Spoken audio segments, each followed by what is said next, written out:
afternoon, ladies and gentlemen. This is Redberry Rio here, and welcome back to our Learn to Lead Tuesdays. Today we are going over something very exciting that isn't really applicable to everybody who's learning about leadership concepts, but these are good things to know. And I'm going over the responsibilities of the NCO. Da-da-da-da! Or I'll do like fireworks or something exciting, like a rubber duck. Who knows? So, guys, there is a really cool mnemonic that I have been using in order to memorize this. Now, mind you, I had to memorize this recently because I was taking my SPOTS exam, which I passed. But I just needed a good way to remember all these different things. And the way that I remembered this one was Corgis Rock. And so you can think of a little corgi just standing there with a little guitar going or something exciting like that. Now, corgis don't necessarily do something like that, but since I'm a visual kind of learner and I like having little fun mnemonics, Corgis Rock was actually really helpful for me to remember it. Now, each of the different responsibilities of an NCO is divided in Corgis Rock. And so you will see here on the screen that it has the different things that are associated with the responsibilities of the NCO. And we're going to jump right into it. So, Corgi, it comes up with two of the different responsibilities that NCOs have. And the first one is core values, or epitomize the core values. Now, core values, right? So that's how you get that corgi, core part. So, epitomizing the core values basically means that you live by it and you model it for your followers. When you are in charge of other people, they are going to model the behavior that you show them. And that's actually called social learning theory. It's a psychological phenomenon where people learn just by watching other people. So by epitomizing the core values and embodying them yourself and teaching others how to live by the core values, then you can establish a better environment of trust and respect and all of those good things associated with the core values. Now, the second part of Corgi is guide and instruct, or the GI part of it. So see, it's very helpful, guide and instruct. So when you are an NCO, you are leading like a small team typically. You'll be an element leader or you'll be a flight sergeant. And there will be some people that are brand new, that have never been in the program before. So it's your job to help them to understand what's going on, what they need to do. Like, they may not know how to wear a uniform. They may not know how to march around. So it's your responsibility to guide them and instruct them in the ways of cadet life so that they can be prepared to teach others later on in their cadet careers. So there we've got Corgi, epitomizing the core values and guide and instruct. We've got to our rock part, but it's not quite rock, it's RCCK. But it helps me remember it anyway because a C kind of looks like an O, but it's a C. So it makes sense to me. If it doesn't make sense to you, you can come up with your own mnemonics for it, but it's totally up to you. So the R in rock is rewarding your people. Now, there are different ways to motivate people, and I'm not going to really go into a lot of detail about it, but by rewarding your people for doing a great job on something, then they will be more excited and more willing, more motivated to complete a task for you. And if you don't acknowledge the great things that they're doing or appreciate them and thank them for their effort and time, then they're not going to be as excited to help you out in the future. And that makes sense, right?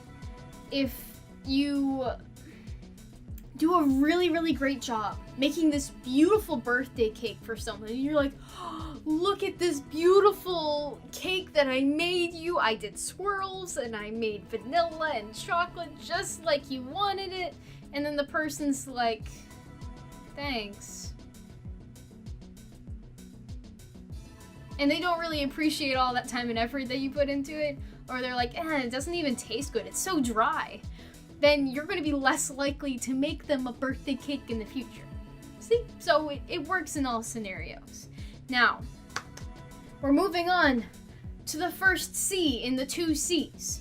So there's career counseling, and basically in the Air Force itself, the more senior NCOs are mentoring the younger NCOs. An airman when they first come in. because airmen are typically less experienced and they're between 18 to 20 years old when they first enlist. On average, I believe is the age, like 20? Something like that. So the older NCOs that have a lot of experience give suggestions and they help the airmen work towards better and higher career goals for them to pursue later on. And that works the same way in Civil Air Patrol. And just because you're a cadet doesn't mean you can't help other people in career counseling or helping them find what they're passionate about in Civil Air Patrol. Because there are the 3 different main missions. If someone's really excited about saving and helping other people, then they're probably gonna wanna go into emergency services. And giving them advice on how to get all those certifications done, or giving them the tools in order to find someone who can teach them how to do stuff if you personally can't, will be very helpful as an NCO. There's an additional C in my lovely mnemonic of Corgis Rock, and it's correcting people. And we can go into feedback a little bit more in a later video. There's so many different things I want to cover, but we're not going over feedback this time. Basically just providing insight to others to help them improve as they move along in their careers is really, really important as a leader. The reason why you would correct people and kind of work with them to improve behavior is because you are on a mission. Your team is there because they need to accomplish the mission. And if people aren't aligned with it, then you'll bring them back on the path that everyone else is going down, because you don't want them going in separate directions, because then the mission will never get accomplished, which means there's no point to the team. That's the reason of the team. So helping guide people back to the way of what you were working on is important as well. Now, the final part of this mnemonic that I have come up with is pursuing more knowledge, which is the K, or keep learning. And essentially, you want to constantly be improving yourself. Nobody's perfect, and we're always constantly learning. And as long as you're open to learning new experiences and really putting yourself out there, taking that personal initiative, then you can really thrive as an NCO and into an officer position.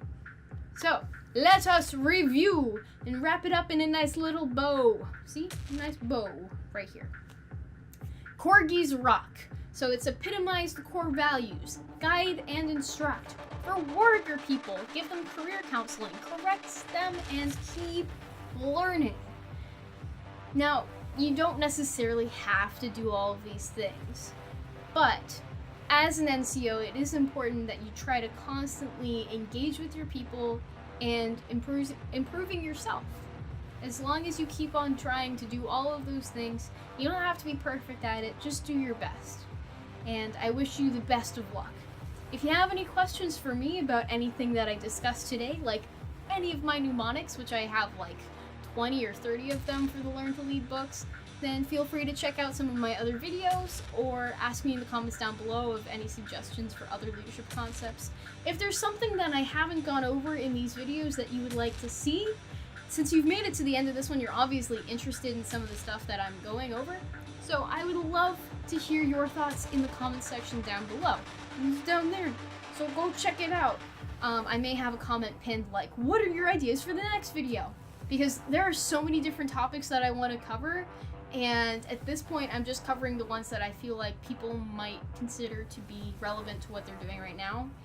If you wanted me to cover something in like chapter 5, then I can do that. This one was from chapter 4 in the NCO book. So that concludes my briefing. Hooray! So thank you guys so much for watching, and that is all, folks. Until next time, toodles.